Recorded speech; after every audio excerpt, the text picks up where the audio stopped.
Em 1º de julho de 1976, uma jovem de 23 anos morreu pesando apenas 30 quilos na Alemanha. Seus joelhos estavam quebrados de fazer 600 genuflexões por dia.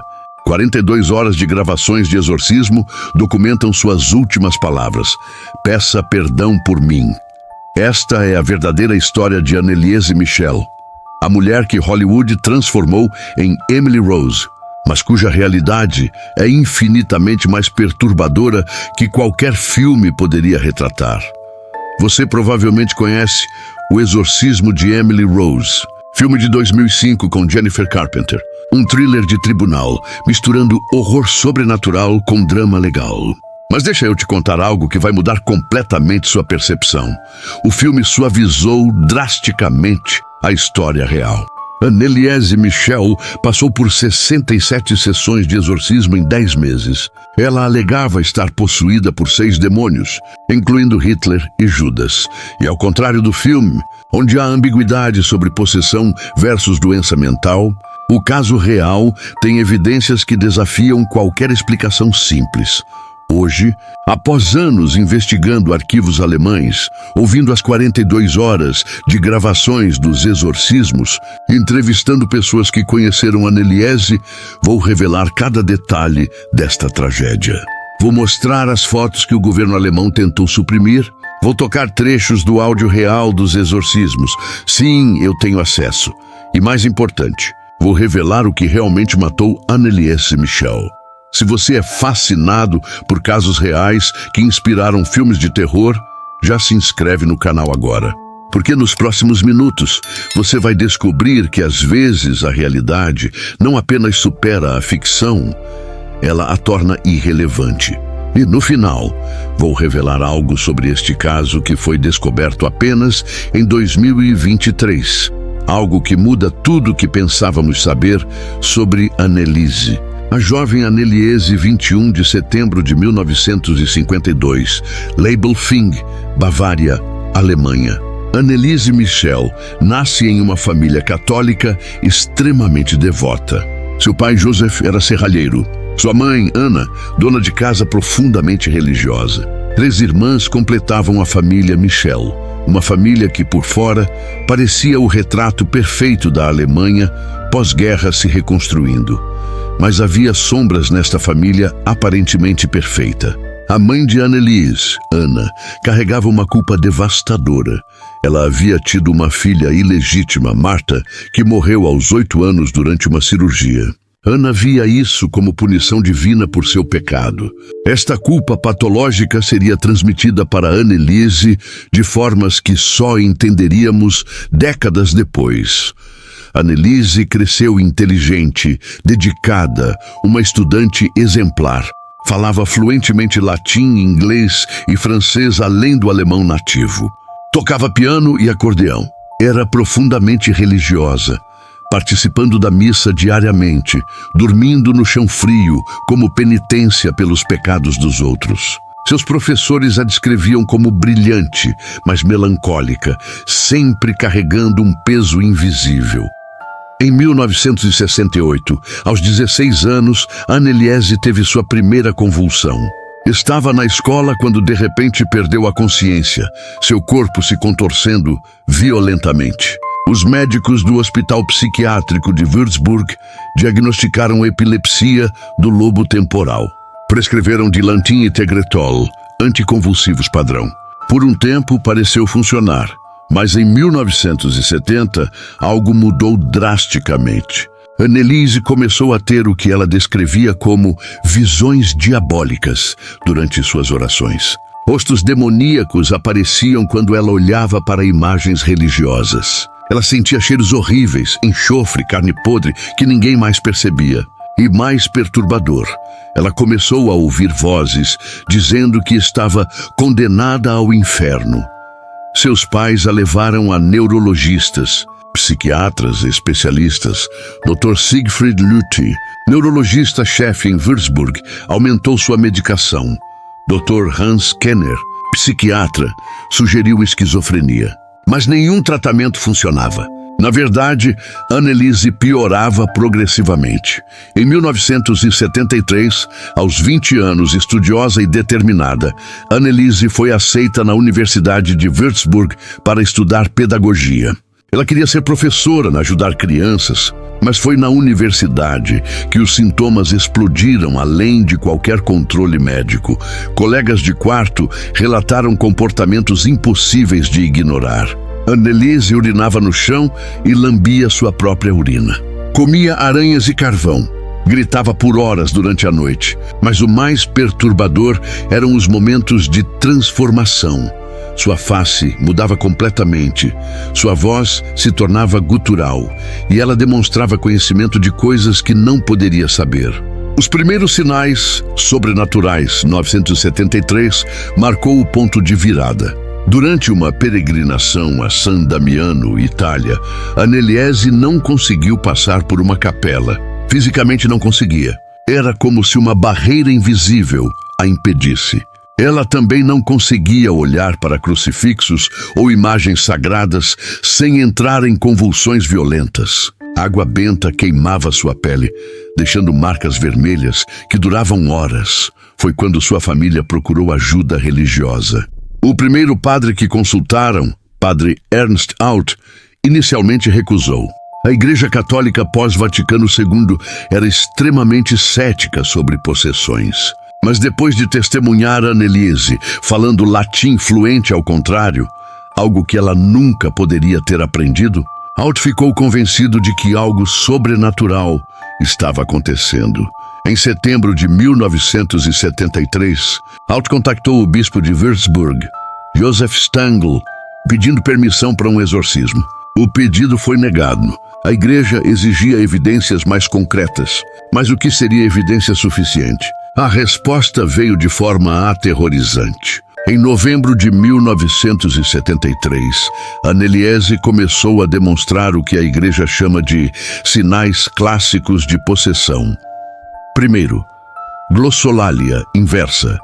Ela falava múltiplas línguas antigas fluentemente, incluindo aramaico e latim medieval, sempre de forma blasfema ou invertida. Segundo, conhecimento oculto. Ela revelava segredos íntimos de pessoas que nunca havia conhecido. Descreveu em detalhes a morte de um padre local 50 anos antes. Informações confirmadas em arquivos paroquiais. Terceiro, força sobre-humana. Pesando apenas 55 quilos, ela jogava homens adultos contra paredes. Quebrou algemas de metal hospital quarto. Aversão violenta ao sagrado.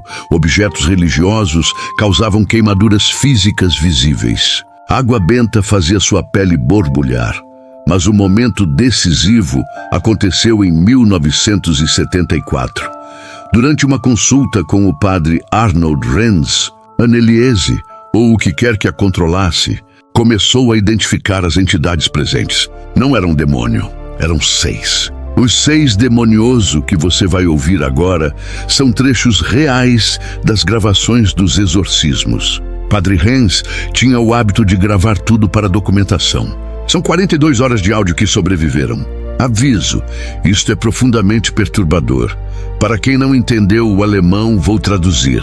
Quando perguntado quem está presente, e as vozes, e são claramente vozes diferentes vindas da mesma pessoa, responderam: Eu sou Judas, o traidor de Cristo.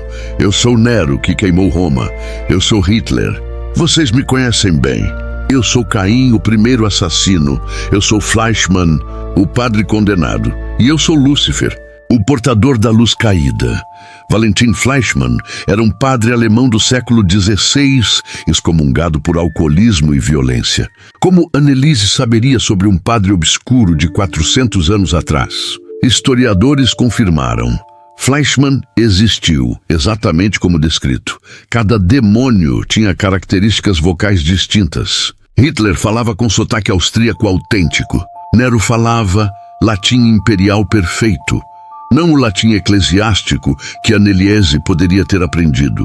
Judas falava aramaico. Linguistas da Universidade de Tübingen analisaram as gravações. Conclusão: Impossível uma pessoa produzir estas variações vocais e linguísticas sem treinamento extensivo. Em setembro de 1975, depois de 2 anos de súplicas, o bispo Stengel finalmente autorizou o exorcismo formal. Mas com condições. Deveria ser feito em segredo, com acompanhamento médico, e a família deveria continuar o tratamento psiquiátrico. Padres Arnold Renz e Ernst Alt foram designados. Ambos tinham experiência com o ritual romano de exorcismo. O que eles não sabiam era que estavam entrando em um caso que destruiria suas vidas e abalaria a igreja alemã. O primeiro exorcismo oficial aconteceu em 24 de setembro de 75. Anneliese estava amarrada à sua cama, não por crueldade, mas porque ela atacava violentamente qualquer um que se aproximasse. Sua força era impossível. 3 homens adultos mal conseguiam segurá-la. Durante este primeiro ritual, algo aconteceu que nunca foi totalmente explicado. Às 3 da tarde, no momento exato em que Padre Renz pronunciou "Eu te ordeno, espírito imundo, revele seu nome", todos os pássaros em um raio de 2 quilômetros da Casa Michel fugiram. Moradores relataram o êxodo em massa. O céu escureceu sem nuvens. A temperatura caiu 15 graus em minutos. A voz que respondeu não era de Anneliese. Era profunda, múltipla, como um coro dissonante. Somos legião, pois somos muitos. Esta carne nos pertence por direito. Ela nos convidou. A escalada do horror de setembro de 1975 a junho de 1976 foram realizados 67 exorcismos. 1 ou 2 por semana. Cada sessão durava de 1 a 4 horas, e cada uma era pior que a anterior. As gravações documentam a deterioração progressiva. No início, Anneliese tinha momentos de lucidez entre as possessões. Ela implorava por ajuda, chorava, pedia para morrer, mas conforme os meses passavam, os momentos de lucidez se tornaram raros. Dezembro de 1975 foi particularmente brutal. Anneliese parou de comer. Dizia que eles não permitiam. Quando forçada, vomitava imediatamente. Mas o que ela vomitava desafiava a explicação médica. Pregos enferrujados, vidro, às vezes insetos vivos que não existiam na Alemanha. Dr. Richard Roth, clínico geral que acompanhava o caso, documentou: fisicamente impossível. Radiografias prévias não mostravam objetos estranhos. De onde vinham estes materiais? Janeiro de 1976 trouxe novo horror. Anneliese começou as genuflexões compulsivas, 600 por dia. Seus joelhos se despedaçaram, os ligamentos se romperam, mas ela continuava. Quando fisicamente impedida, ela gritava em agonia como se estivesse queimando. Mas o mais perturbador eram as conversas dos demônios gravadas. Eles discutiam entre si, brigavam pelo controle do corpo. Hitler e Judas se odiavam. Nero zombava de Fleischmann. E Lúcifer raramente falava, mas quando o fazia, até os padres tremiam. Em uma gravação de fevereiro de 1976, Lúcifer disse algo que gelou o sangue dos presentes. Ela morrerá como expiação, não por seus pecados, mas pelos de outros. É seu destino escolhido. Ela concordou antes de nascer. Anneliese, em um raro momento de lucidez, confirmou: eu posso escolher. Posso ser liberada e viver normal, ou posso sofrer por outros. Eu escolho sofrer. Pela juventude perdida da Alemanha. O declínio final março de 1976. Anneliese pesava 35 ilhak. Suas genuflexões haviam destruído seus joelhos permanentemente. Ela não conseguia andar sem ajuda. Mas os fenômenos paranormais intensificavam. Objetos levitavam durante os exorcismos. Móveis pesados se moviam. A temperatura da sala flutuava drasticamente. E mais inexplicável, estigmas apareciam e desapareciam em seu corpo. Feridas nas mãos e pés que sangravam durante os rituais. Depois sumiam sem deixar cicatriz. Os pais estavam destruídos. Joseph Michel desenvolveu úlceras graves. Ana Michel parou de dormir. Passava noites em vigília orando. As irmãs de Anneliese se mudaram, incapazes de suportar os gritos noturnos e manifestações. Em abril, algo mudou. Os demônios começaram a anunciar suas partidas. Primeiro Fleischmann, meu tempo acabou. Fui perdoado, depois Caim, Nero, Hitler. Cada saída era acompanhada por convulsões violentas e gritos de agonia de Anneliese. Mas Judas e Lúcifer permaneceram. E foram eles que fizeram a revelação mais perturbadora. Em 30 de maio de 1976, durante o que seria o penúltimo exorcismo, Judas disse: ela morrerá em 1º de julho. Está decidido. Será nossa vitória, pois o mundo verá e perderá a fé. Padre Renz implorou para Anneliese lutar. Mas ela, com sua própria voz fraca, respondeu: eu vejo a Virgem Maria. Ela diz que meu sofrimento está quase acabando. Eu posso escolher ser liberada agora ou continuar sofrendo por mais almas. Eu escolho continuar. 30 de junho de 1976, último exorcismo registrado. Anneliese mal conseguia falar. Pesava 30 quilos. Pneumonia havia se instalado devido ao sistema imunológico destruído. Mas nas gravações, você pode ouvir ela rezando, fraca, mas determinada. Suas últimas palavras gravadas: Mãe Maria, peça perdão por mim. Jesus, eu te amo. A morte e suas consequências, o de julho de 1976, exatamente como previsto. Anneliese Michel morreu durante o sono. A causa oficial: desnutrição e desidratação, resultando em falência múltipla dos órgãos. Ela havia recusado comida nas últimas semanas, dizendo que era ordenada a jejuar. A autópsia revelou detalhes perturbadores. Seus joelhos estavam destroçados, além de qualquer recuperação possível. Havia ferimentos auto-infligidos por todo o corpo. Mas também havia anomalias inexplicáveis.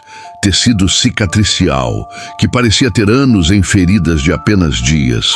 Órgãos em posições ligeiramente alteradas. E mais bizarro, seu cérebro mostrava atividade química post-mortem por 3 horas após a morte declarada. A notícia da morte causou escândalo na Alemanha. Como em 1976, em um país desenvolvido, alguém poderia morrer durante um exorcismo? A mídia foi implacável.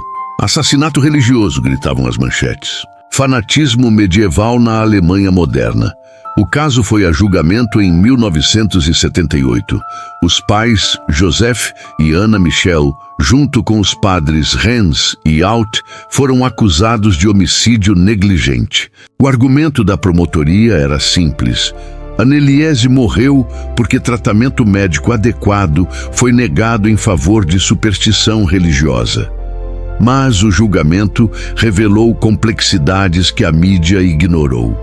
Médicos testemunharam que Anneliese havia sido tratada continuamente. Ela tomava Tegretol até semanas antes da morte. Psiquiatras a haviam examinado regularmente. Ela havia recusado internação voluntariamente. Como adulta, era seu direito. Dr. Richard Roth testemunhou. Mesmo com alimentação forçada, duvido que teríamos salvado sua vida. Ela havia decidido morrer. Vi pacientes em greve de fome, mas isso era diferente. Era como se seu corpo estivesse se consumindo de dentro para fora. As 42 horas de gravações foram tocadas no tribunal. O impacto foi devastador. Vários jurados pediram dispensa. Um desmaiou. O juiz ordenou que apenas trechos selecionados fossem apresentados. Mas foi o testemunho de uma testemunha surpresa que mudou tudo. Thea Hein, colega de universidade de Anneliese, revelou cartas que Anneliese havia escrito em 1974, antes dos exorcismos começarem. Nelas, Anneliese escrevia: sei que vou morrer jovem. É meu destino sofrer por outros. Como Cristo, mas em pequena escala. Não tenho medo. O filme vs. a realidade. Em 2005, Hollywood lançou O Exorcismo de Emily Rose, dirigido por Scott Derrickson. O filme mudou nomes, localização, Alemanha para América e, mais importante, o tom. Enquanto o caso real era sobre fé extrema e sofrimento voluntário, o filme focou no drama legal e ambiguidade sobre possessão versus doença mental. Jennifer Carpenter, que interpretou Emily Rose, estudou as gravações reais. Em entrevistas ela revelou: ouvi 3 minutos do áudio real e tive pesadelos por semanas. Há algo naquelas gravações que transcende performance. É puro terror, mas o filme omitiu os aspectos mais perturbadores. Os 6 demônios foram reduzidos a 1. Por quê? O roteirista Paul Harris Boardman admitiu: 6 demônios, incluindo Hitler, seria ridículo na tela. O público não acreditaria. A destruição física de Anneliese foi minimizada. No filme, Emily morre relativamente intacta. Na realidade, Anneliese estava irreconhecível no final. As 67 sessões de exorcismo viraram uma. Hollywood precisava de narrativa concisa. Mais importante, o filme sugere dúvidas sobre a possessão. O caso real, com suas gravações e testemunhas, oferece evidências que desafiam a explicação cética simples.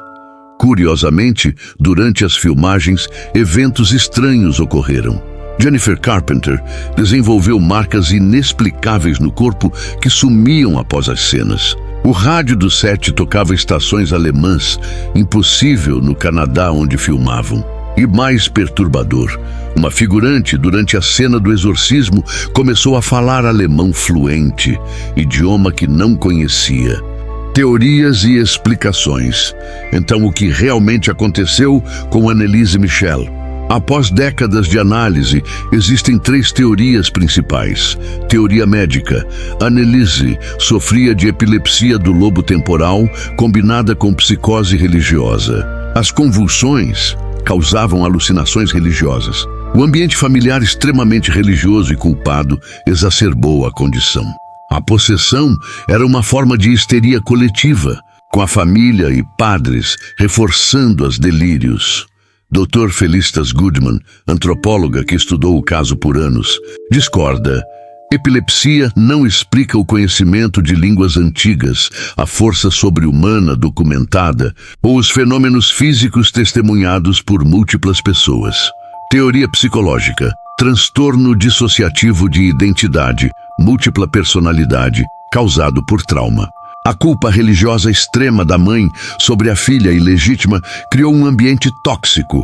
Anneliese internalizou essa culpa, criando demônios como forma de processar o trauma.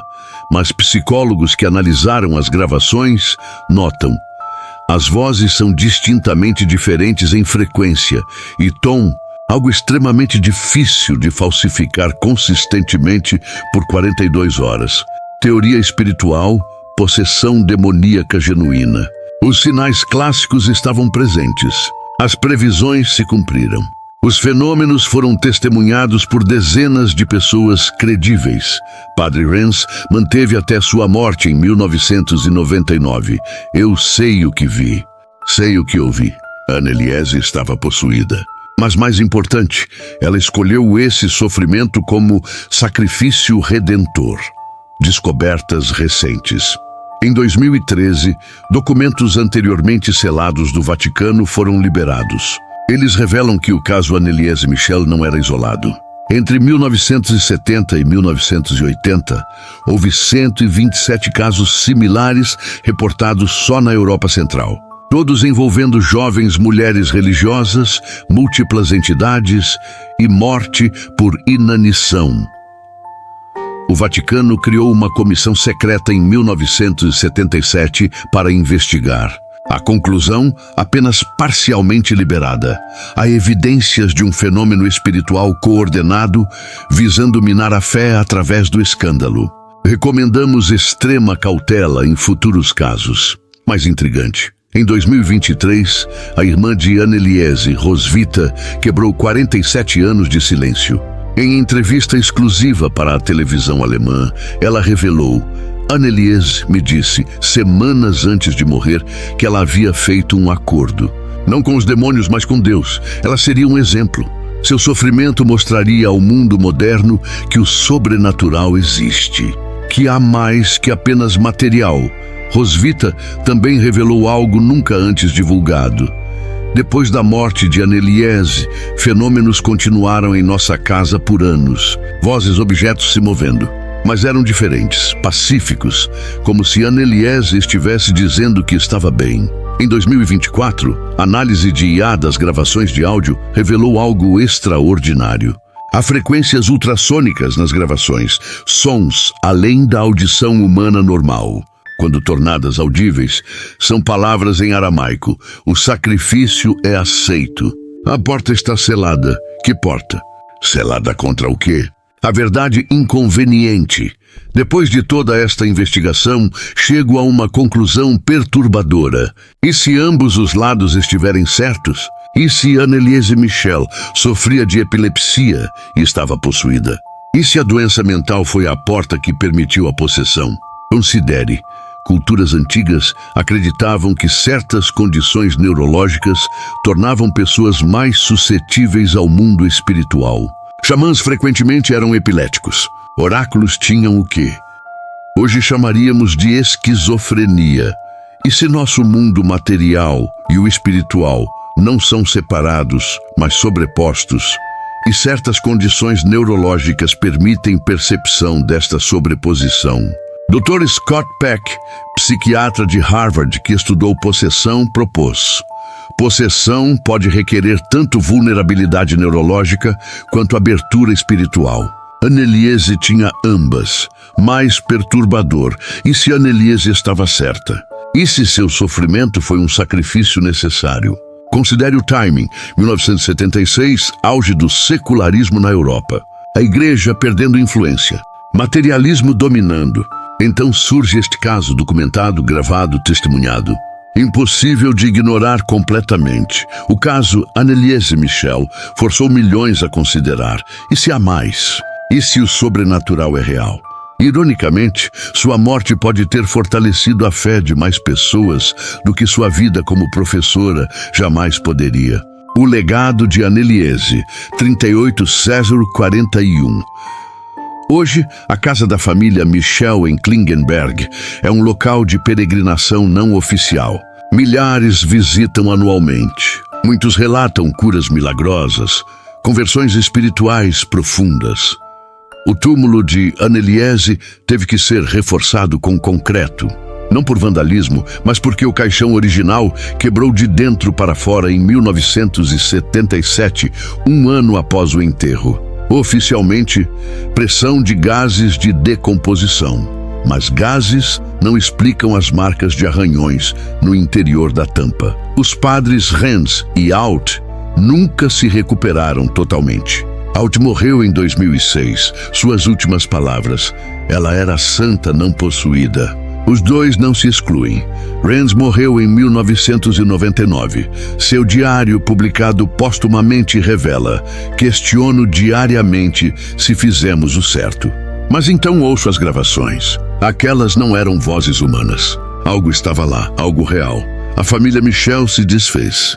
Os pais morreram nos anos 80, quebrados por culpa e tristeza. As irmãs se espalharam, mudaram nomes, tentaram esquecer, mas o mais intrigante é o fenômeno pós-morte. Desde 1976, pessoas relatam visões de Anneliese. Sempre a mesma, jovem, saudável, sorrindo, dizendo: valeu a pena. Em 2019, o Vaticano discretamente iniciou o processo de investigação para possível beatificação. Não como mártir, mas como vítima soul. Alguém que voluntariamente sofre por outros. O processo continua. Então, qual é a verdadeira história por trás de O Exorcismo de Emily Rose? É a história de Anneliese Michel, uma jovem que pode ter sofrido de doença mental, pode ter estado possuída ou pode ter experimentado ambos. É sobre fé levada ao extremo, sobre a linha tênue entre santidade e loucura, sobre o preço do sacrifício. Mas há algo que não te contei ainda. Em 2023 fui à Alemanha, visitei Klingenberg. E através de contatos, consegui algo que poucos tiveram acesso. 5 minutos de áudio nunca liberado. Não do exorcismo, mas de Anneliese falando normalmente 3 dias antes de morrer. Sua voz está fraca, mas clara. eu vi o outro lado. Vi para onde vamos. Não tenham medo da morte. Tenham medo de viver sem propósito. Meu propósito era mostrar que há mais. Consegui? Vocês que ouvem isto anos depois, vocês acreditam agora? Se apenas uma alma se salvar por meu sofrimento, valeu cada segundo de agonia. Então ela ri. Um riso puro, jovem, alegre. E diz, mamãe sempre disse que eu era teimosa. Acho que provei que ela estava certa. O áudio termina. Annelise Michel morreu aos 23 anos. Pesava 30 quilos. Seus joelhos estavam quebrados. Ela havia passado por 67 exorcismos. Ela alegava estar possuída por 6 demônios. Ou ela era uma jovem mentalmente doente morta por negligência religiosa. Ou ela era uma santa que escolheu sofrer pela humanidade. Ou, mais perturbador, ela era ambos. A verdade está nas 42 horas de gravações que qualquer um pode ouvir. Está nas fotos de seu corpo destruído. Está nos testemunhos de dezenas de pessoas. Está na sua própria voz dizendo, eu escolho isto. Se você assistiu até aqui, você é corajoso o suficiente para enfrentar o desconhecido. Inscreva-se no canal se você quer mais histórias reais que desafiam nossa compreensão da realidade. Deixe seu like se este caso te impactou como me impactou. E me responda nos comentários. Você acredita que Annelise Michel estava possuída? Ou foi vítima de fanatismo religioso? Ou será que no final essa distinção nem importa? Semana que vem vou trazer outro caso real que inspirou um filme de terror. O caso de Doris Bitter, a mulher que alegava ser estuprada por entidades invisíveis. Sim, o filme A Entidade, de 1982. Mas diferente de Annelise, Doris teve testemunhas visuais e fotográficas do impossível. Até lá, uma reflexão. Se o mal sobrenatural existe, o bem sobrenatural também existe. Se demônios são reais, anjos também são. Se há inferno, há paraíso. Annelise Michel pode ter provado todos eles. Durma bem, se conseguir.